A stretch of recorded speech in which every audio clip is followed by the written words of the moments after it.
I know. Huh? I know. A loss, a win. It's only a game. I keep telling you guys, it's only a game. It's only a game.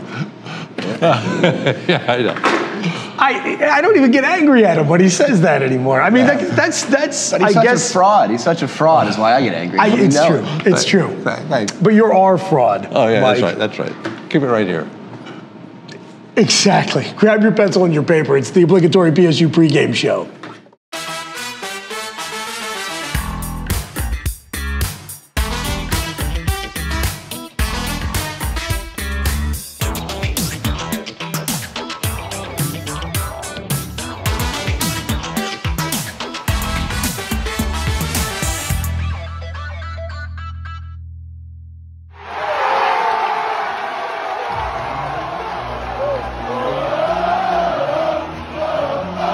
The season rolls on, and so do we. Welcome back to the obligatory PSU pregame show, coming to you from Champs Downtown. We're down here in the fun room, the basement.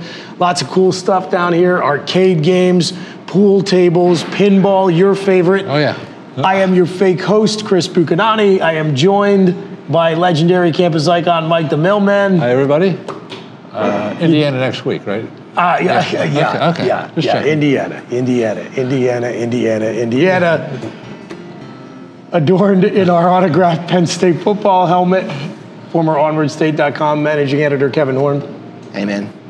Johnny Dixon's got a nice autograph. You would be the one to ask.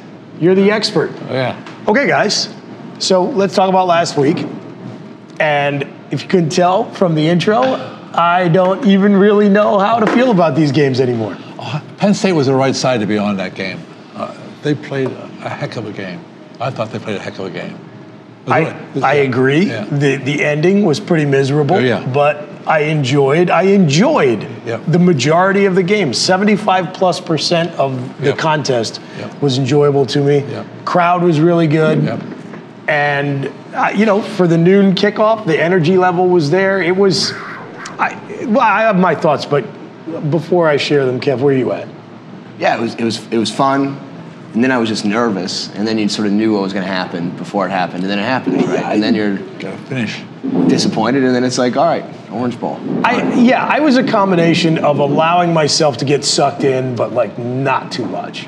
That Penn State was live minus 150 to win the game, which means they win it 2 out of 3 times right before that everything happened in the fourth quarter, which is it was a new way for Penn State to lose to Ohio State, right? Normally, we're always in these games, Penn State is, and the way we've lost in the past is Penn State's clearly not the better team, but flukes, holding on, someone playing out of their mind, and they're in the game at the end, 17-18, those sort of games. Ohio State was better for most of the games during the last one we won in 16, but in all of the close games after that. Correct. Yeah. Last week, Penn State was the better team for 50 minutes. That's a new way for Penn State to play Ohio State, where they're actually the better team on the field for the majority of the minutes and still find a way to lose. Can I share something with you that no one noticed in the game about time management? In the first half, Ohio State was 3rd and 18, and Penn State called a timeout. I'm thinking, what are they doing? Why would they call a timeout? And Ohio State went down, they almost scored. I mean, I don't know what they were. I just don't get that. Well, it's always slightly less dumb than Ryan Day trying to call a 4th timeout, which he should have been flagged for. Yes. Yes. That was right in front of your section, Chris. Yeah. I actually didn't see it, but a few people sitting around me did. By the way, shout out to anybody who recognized me and finally realized they were sitting by the TV guy in our section. Thanks for watching. I don't know what's wrong with you.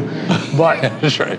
That whole sequence at the end of the first half, to me, was a rare moment of very poor coaching from Ryan Day. Not just trying to call a timeout he didn't have, a la Chris Webber, but then choosing to try to run another play instead of just taking the points. Yeah. Had Penn State not totally collapsed at the end of the fourth quarter, that decision to leave those 3 points on the board could have been determinative. Could have been, yep. So, look, we're all tired of losing to Ohio State, me included. We're in the midst of a 6-game losing streak to them, which was already before last Saturday the longest losing streak Penn State has had to Ohio State. Now that continues, and who knows when it's going to end. That said, after we lost to Michigan a few weeks ago, I said I would rather be in the game and look like you belong on the field and play in the same sport as an opponent than just get run off and embarrassed the way we did in Ann Arbor. And I got to put it to the test this last weekend, and I still feel that way. I actually feel better about Penn State the rest of this season and the program because we looked like we belonged on the field with them. Now, unfortunately, that's been the pattern, and we don't win, and we go to Ann Arbor and we get blown out. And so, I think plenty of the questions still remain, but I don't know if it's a good sign or a bad sign that I am not totally devastated by that loss. Yeah.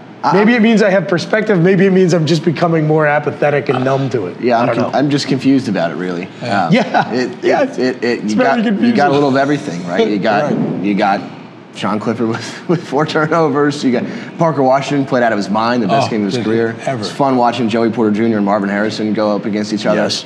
Frankly, I mean, I had Ohio State just done what they've done in the past and used the middle of the field and just throw slants to Harrison for 15 yards a pop. Like, I don't know. They kept trying to run the ball with Travion Henderson and just wasn't happening. Penn State was stopping the run. And they kept going to him. And Stroud was a little off for most of the game until those last 2 drives, of course. But they just weren't what they succeeded on doing in the last 2 drives, they just weren't doing most of the game. I didn't really understand Day's game plan there because Penn State is routinely gashed on that play.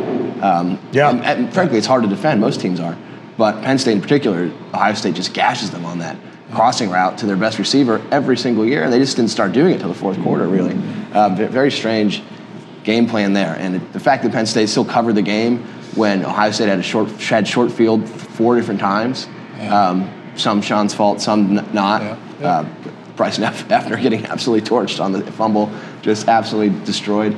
I mean, it's obvious. If you have 4 turnovers, you're going to probably lose the game. But without those 4 turnovers, Penn State would have won that game. I mean, that's the way it is. But that's part of the game. But they looked really good, I thought. Man, for 3.5 quarters, I guess.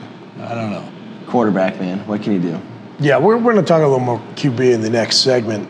To the point about one guy just pretty much wrecks the game. Is it involved in all 4 of those turnovers?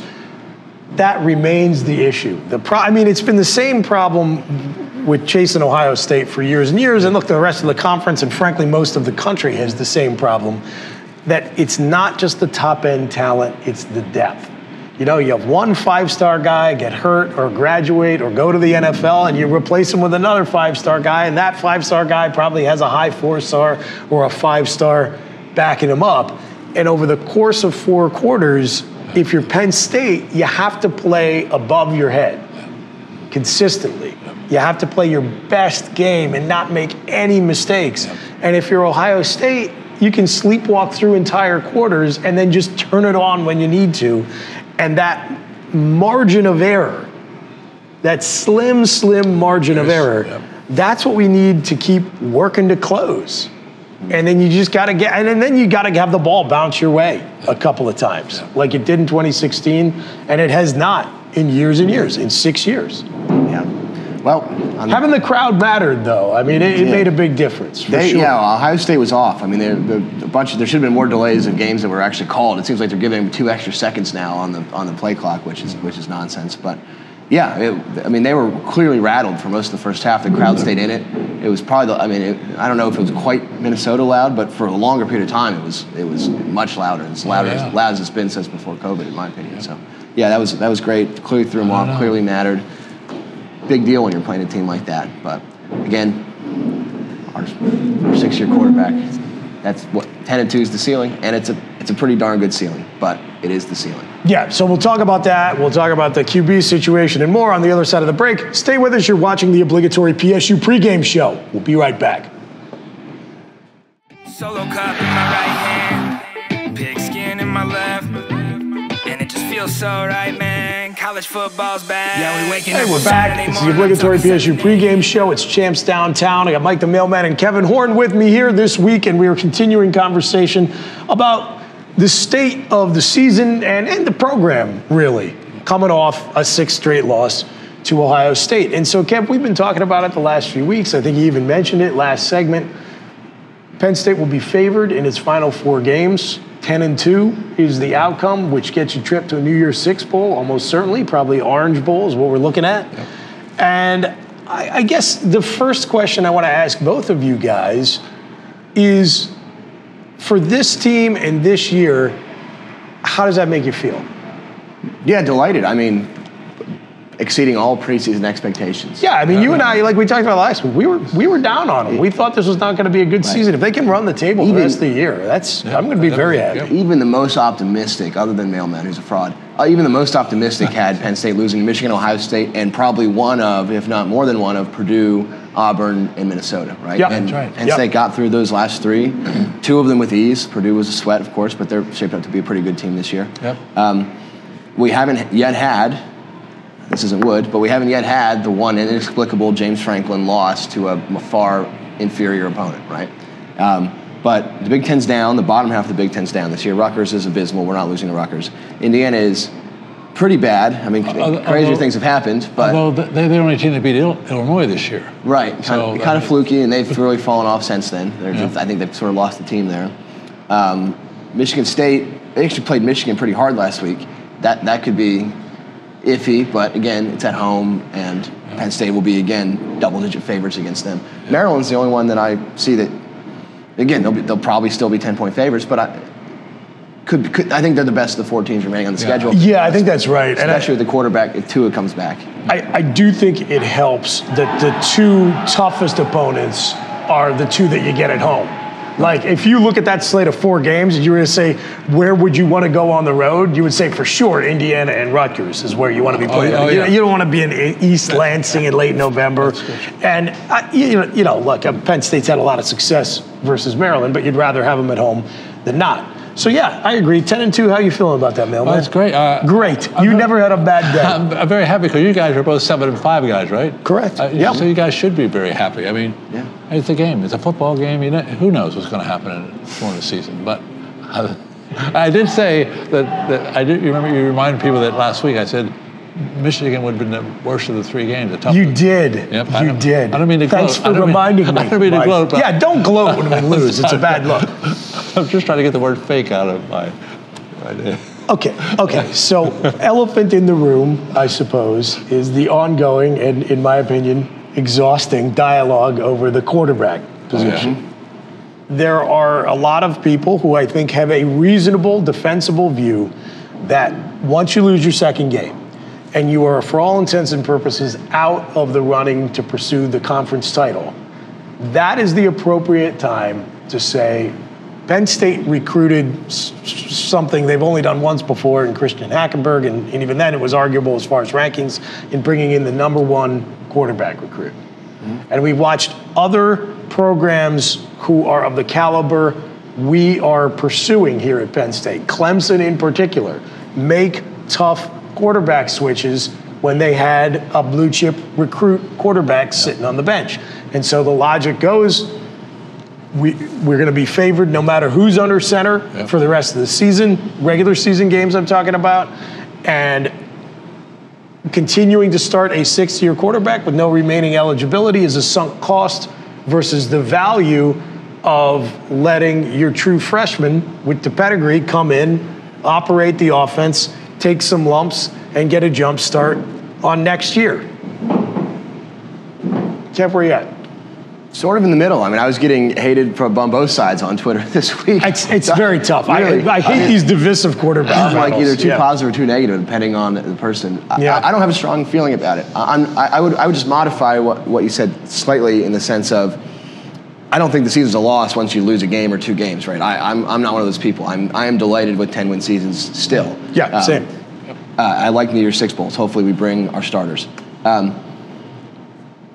We're gonna win. The next 4 teams we play are bad, right? And so what's the harm in putting out your 5-star quarterback if he's even remotely ready? And if things go poorly, you have 2 other pretty good quarterbacks on the roster. And I wouldn't say Clifford's pretty good anymore, but you have serviceable quarterbacks on the roster between Clifford and Christian Bayou. So if Alar's not ready and he goes out there and you're down 2 touchdowns to Indiana, well, then go back. I mean, there's options. I just don't see a reason to not do it now, given the caliber of the opponent and given what we see of Sean Clifford, who has not gotten better in 6 years and can get you 10 wins, but has just not gotten better. What can you do? Does a coach ever go, would a coach ever go to Franklin, go to Clifford and say, we're just going to try this out, or I don't know how you coach that. What do you say to the guy who's been there for 6 years? I don't know. And that's kind of a weird, it's such a unique situation because of COVID and everything. You haven't really seen these types of situations play out too often. Now, look, we know generally James appears to be much like Joe, loyal, many would argue to a fault, especially to his quarterback. Yeah. Again, on the other hand, I feel like when you bring in, and I'm kind of like you, Kev, I'm on the fence, but I can play devil's advocate for either side. When you bring in a quarterback recruit of Drew Aller's talent, and you've got a senior leader at the position on the roster like Sean, when everything is in front of you, a Big Ten title, a playoff trip, those are all good reasons to double down on experience operating the offense, right? But when you have seen those opportunities get taken off the table, and especially when your guy who is boasting all of this experience, played well, but also turned it over a number of times in this Ohio State game, I think it's the most realistic inflection point this season where I could justify making the change. Yeah, I agree. And hopefully there's a sort of a short lease. Let's say Penn State goes up 2 scores against Indiana. Put Drew in then. Right? For sure. Again, I don't have a strong opinion about who starts the game. I really don't. I think you make arguments either way. And if Penn State does go to the Orange Bowl, then Sean, I think, is earned the right, unless Allard plays out of his mind the next 4 games, to start that game. But just make it quick, right? Go up a score or 2 and then put him in. If it doesn't work out, switch back. You don't see 2 quarterback system too often anymore in college, and you definitely haven't seen it much at Penn State. But I do think back to the 1999 season when we had Kevin Thompson, the experienced starter, and Rashard Casey, the young hotshot. That's right. Joe kind of took the approach through the whole season that you're advocating for, Kevin, which I think is smart given the opponents, which is if you have a double-digit lead, let Aller get in and run meaningful drives when the game is still on the line. Yep. So anyway, the conversation will continue, so will we. Stay with us. We'll be right back. Taking a shot up at the tailgate lot with a stadium view. What a great spot. Damn it, I've been waiting all week. Counting down the days till I'm back in my Welcome back to the obligatory PSU pregame show from Champs Downtown. We got a little special guest feature on the program for this segment. I'm very pleased to welcome my old college roommate, Orchard Park resident and proud Buffalo Bills fan, as you can see from the hat, Mark Buffalo Bill Bryce, who probably you guys might not even realize is probably indirectly responsible or even directly responsible for all of this nonsense, because Buff and I were not just roommates, but we were broadcasting partners on the Lion 90.7 FM campus radio at Penn State. And you're the one who got me involved with doing Penn State football games, and here I am, longer than I'd care to admit later, still covering the Nittany Lions. So it's your fault, Mark. It is my fault. I'm sorry. It's nice to have you here, Buff. Yeah, good. Thanks for having me. But the reason that we've got you here is because you are also an entrepreneur, and you got a little business we can plug. I do. It's called Rock Lion, and my website is rockliongoods.com. Thank you, Kevin. I make items like ornaments. Obviously, I have magnets and lots of custom tchotchke type items, keychains, what have you. And some of them are displayed right here. It's definitely an Abdul Carter magnet, right? That's what I was thinking by picking 11. That's the first name that came to mind. That I can think of. No.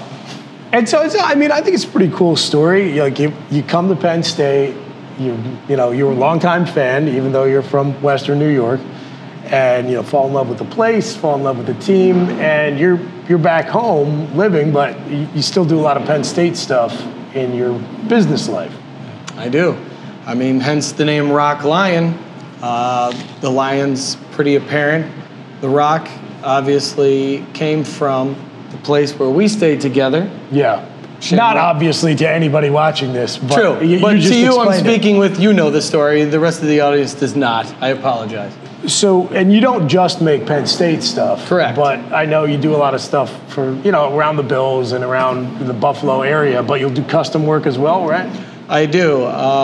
Engraving, anything flat, putting somebody's name or logo. I've done some for Upper Dauphin area for a local high school, things of that nature. I do things for the Buffalo Airport, Austin, Texas. So I'm kind of far flung. I'm even in Laramie, Wyoming, for reasons of Josh Allen. And right, of course. Yeah, right. In case you're wondering why I'm out there, Josh. So, but my love is doing Penn State themed products. Well, these aren't Penn State themed products though. Let's just be clear. Right. For anyone watching the university, these just happen to. Nothing here says Penn State on it. Correct. These are blue and white Happy Valley themed. That's right. Items. That's what we like. And if you want to purchase them, you can go to rockliongoods.com. I see you on the Nittany Nation Facebook group a lot, interacting with fans, getting input.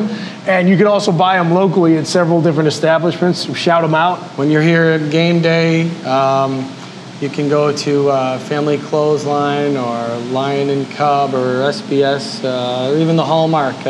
They sell my products, yes.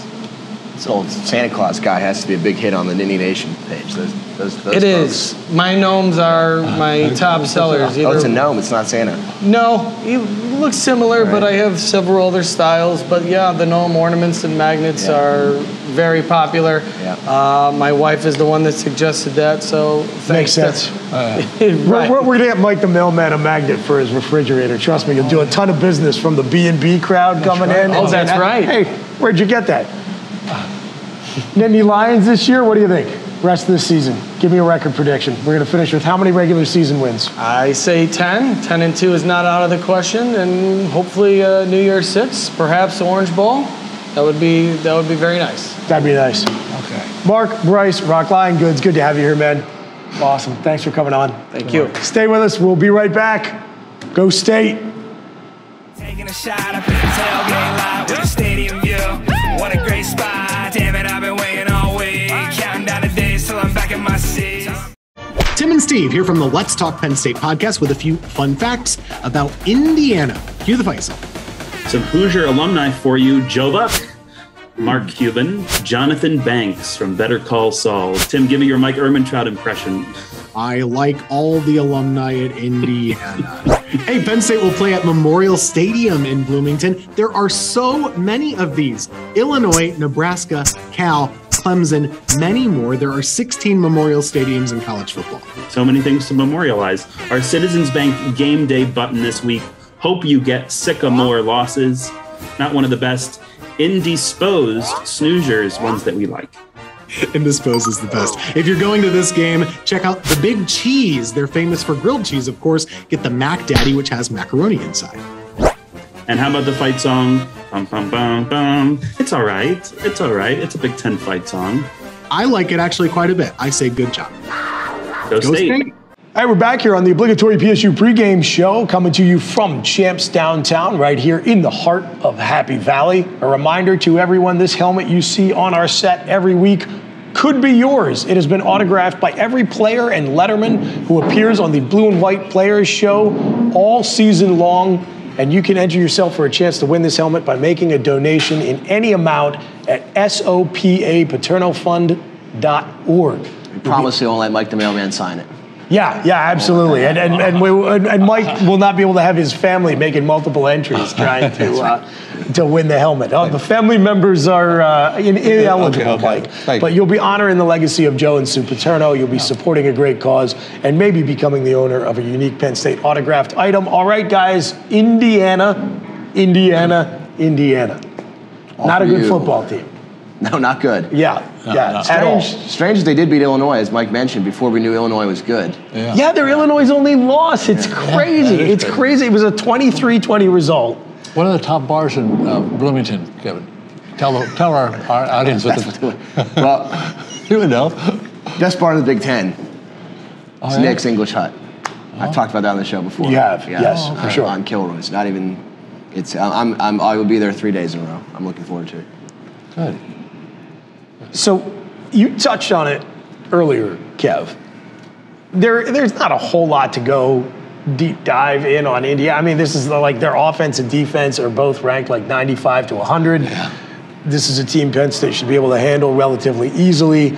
Tom Allen had a moment, most of it around some boneheaded decisions by the Penn State coaching staff and not telling Devin Ford not to score, and then like a questionable two-point conversion call. If Indiana doesn't win that game at the beginning of the fake 2020 season, we're really not even thinking that they had much of a moment. The recruiting's improved a little bit. The coaching of talent has improved a little bit, and they've looked pretty much like the Hoosiers have for the last decade. Yeah. Better than you expect them to be, and still not very good. Every time Michael Penix plays for Washington, I'm like, well, I'll be watching the late night Pac-12 games. I'm like, wow, the most famous play in Indiana history. Like they still wear T-shirts of him reaching the ball an inch short of the goal line. Oh yeah. The guy transferred to Washington after that. He transferred to Washington. They finished second in the division in a season that they played like 7 games. College football's the worst. What a world. Yeah, but now they're stuck with Connor Bazelak, who is worse than Sean Clifford. I am able to say that seriously. Like not good, like 50% completion percentage. They don't have any weapons. Yeah. And they can't run the ball. I mean, they're just like a broken team. They're not going to go to a bowl this year. There's not a ton. Penn State should win this game by 30 points. They really should, even on the road.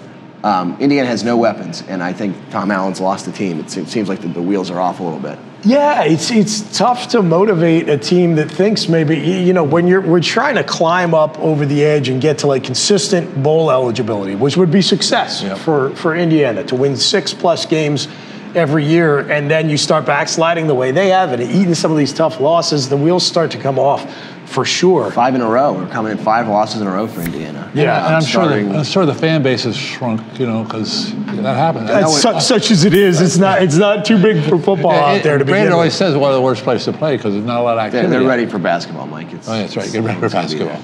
So yeah, there's not too much to recommend the Hoosiers in this game. So what I am more interested in, and this begins the stretch, is there is an opportunity now this season, and I think people will feel, people aren't feeling terrible after the Ohio State loss. They'll be feeling a heck of a lot better if State can run the table over the next 4 games.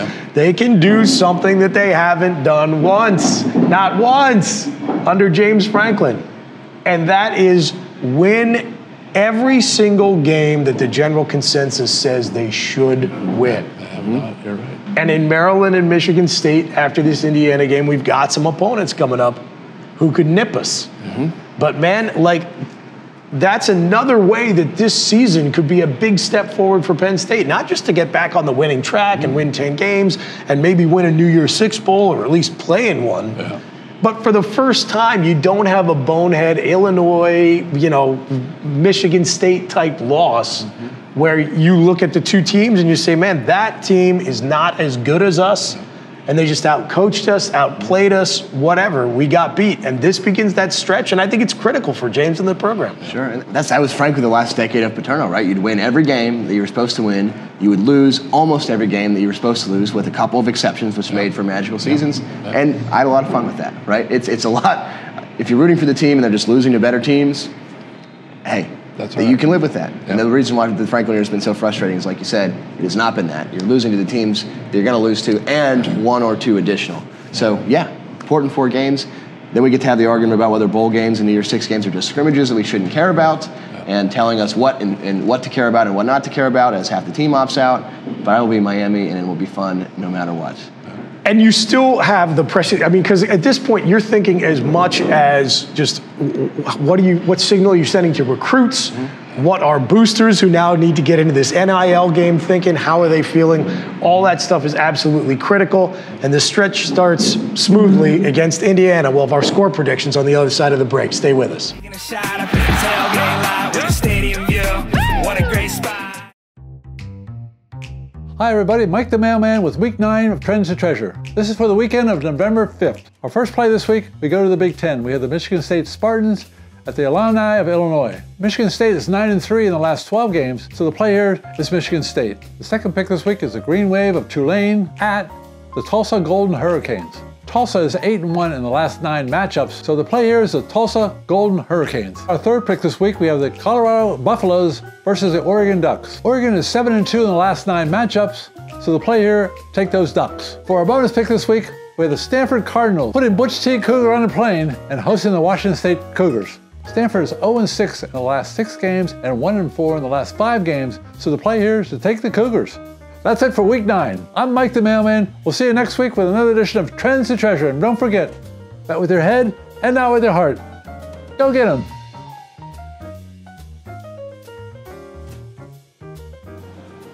Yes. Good job. Good job. Thank you. Thank you. I will remind everyone that 2 weeks ago you put the word out. I think it was at the time 5 out of 6 Penn State had covered against the Buckeyes, and it got a little tense there at the end, but they pulled it off. The streak continues. I know. We'll keep it going. Keep it going. They went from being favored to win the game with 9 minutes left to almost blowing a 3-touchdown spread. Insane. And I'm glad I only bet the total and lost miserably, so it's fine. But I'm glad I didn't have to sweat that one out on either side at the end. At least the weather held up. It was 2 beautiful weekends back to back in Happy Valley, which we don't always get here in late October. So that was awesome. Okay, no more Ohio State talk. It is Indiana week. It's Indiana Hate Week, and now it's time for a random number generator, our randomly generated score predictions. And Mike the Mailman, I think I am going to start with you. Well, how do you see this titanic clash between the Nittany Lions and Hoosiers shaping up? Well, you two experts spoke how poorly Indiana is, and that is true. Yeah, they're not good. They're a bad team. I mean, I think Penn State, maybe 21, 22-point victory. They're not going to overwhelm in that one, but 21, 22 points, I guess it's a little overwhelming, especially away. But not a big deal. I don't think they're not going to look ahead of anybody. They just want to play that game. They'll win by 21 and 22. Okay. All right. So I'm going to add some spice to random number generator this week. I'm going to toss you a curveball. Okay. And I'm going to ask you a couple other questions. Yes. All right. So first of all, you got a 21-point lead, 21-point victory, margin of victory. Yes. How are we going to be feeling at halftime? Comfortable, confident, or a little concerned? Comfortable. Comfortable? Comfortable, yeah. Okay. Oh, yeah. And because sometimes that happens. You know, you get a team's best shot, especially in their building, and the first quarter, sometimes the first half gets a little dicey. And Indiana has done that, not just to Penn State, but plenty of other teams over the years, not so much this season. But didn't that happen with Penn State and Indiana the year that Penn State didn't win the national championship because the score was closer than it appeared? Well, that was kind of the reverse. We put in a bunch of scrubs and let them come back into it. Yeah, that was a team. Indiana was that team. Yes. Okay. The other question I got for you: which quarterback takes the majority of the snaps for Penn State? Clifford. You think Sean Clifford? Sean Clifford. All right. Yep. Okay. Kevin Horne. Yeah. So let's see how good I am at this, because this is a little bit behind the scenes magic. We were filming this before the betting line comes out. Okay. Right? So I'm going to guess it opens at 15.5 and the public money moves it to 17 by the time the kickoff happens. That's my guess. See how close I am to that. You think the public's going to be all over Penn State? I think when it's going to start close to 2 touchdowns and it's going to get up to 17. Yeah. I think that's my guess. Maybe it stays at 16.5 thereabouts. Let's see if I'm right. Penn State should win this game. Finally, relief has come. It is a 3:30 game. I'm tired of waking up early, hungover. It's a 3:30. That's right. Finally. Used to be if you're on the road and there's a bad opponent or whatever, it's going to be a noon game. Now it's all reversed because of Fox Big Noon. Who don't get me started. But and then I'm avoiding talking about Indiana. The new schedule came out for next year. Good stuff. We go on the road to Northwestern, on the road to Illinois. 2 good trips. You basically have 2 byes before Ohio State because there is the actual bye, and then UMass got moved around. So I really like next year's schedule. I think whatever kerfuffle over another Big Ten road opener aside, and for me that's less about actually opening on the road than it is like kind of an open slap in the face to Pat Kraft since he made such a big deal out of it, and then they just put us on the road again. You're right. And yes, we should avoid talking about Indiana because who cares? But a much more important news story that came out last week is that schedule and how well it sets up for Penn State to maybe make a run if they can put a good team on the field. And obviously for me, who goes to the games, I'm always super hyper getting ready. They're usually out way in advance, right? But I got a little birdie told me about the day before, so I was able to book some hotels a little early and save some money before the hotels caught up to me. Nice, so, very nice. Thank you to that birdie. I don't know. I think Penn State covers if the spread is what I think it will be. Indiana, despite losing 5 in a row, they've kept them all pretty close. They played Michigan way better than Penn State did. And they were in that game for the first half. It was, I don't know. I don't want to talk myself out of Penn State dominating them. Let's say 45 to 12, which is less than the number of jars of beer I will have at Nick's on Friday night. Same questions. We feeling comfortable or uncomfortable at the half? How do you see this one shaping up? I think comfortable. Yeah. I mean, I think comfortable. I don't think Indiana's going to be able to score. They're not going to be able to score against Penn State's defense. So no matter how bad Clifford may be in this situation, they're just not going to be able to score. So you're not going to get close if you can't score, and we're going to put some points on the board. So maybe you already answered my next question. Majority of quarterback snaps taken by John Clifford. Are we going to see Drew Aller in meaningful minutes? So that's other than like handing off in the fourth quarter. No, we are not, because that is what the fans want. And even if James thought it could be a good idea, the little birdies in the back of his mind are going to be saying, well, Mike the Mailman and Kevin want that, so we're not doing it. He might literally be thinking that about you specifically. No, but I do think, and this is maybe just subconscious because I've heard every public word this guy's uttered for basically a decade. Like, I do think the fans booing Sean 2 games ago, they didn't boo him against the most recent game, which Chris brought up, and I'm again indifferent to that. I don't generally boo anyone because who cares? But I do think, and James has commented on like 3 times, like the fact that the fans booed Sean and had his back, which is a good thing. It's his job to have his players back. But I do think if the fans want one thing and he can justify another, he's going to go the other way. But that just means my subconscious brain talking. Give us your score. I took up your time. Sorry. Yeah, no, it's fine. I mean, who cares? It's Indiana. I've got the Nittany Lions winning it 38-17. I think we're comfortable at the half for just what you said, Kev. The matchup of our defense, which played very well through the majority of the Ohio State game, I think is just going to eat the Hoosiers for breakfast. And I'm with you guys. I think Sean will continue to take the majority of the snaps, and Twitter, as a result, will be a dumpster fire as it ever is. But we are starting the push for 10 wins. Enjoy it. We'll be back next week. We are Lay the points.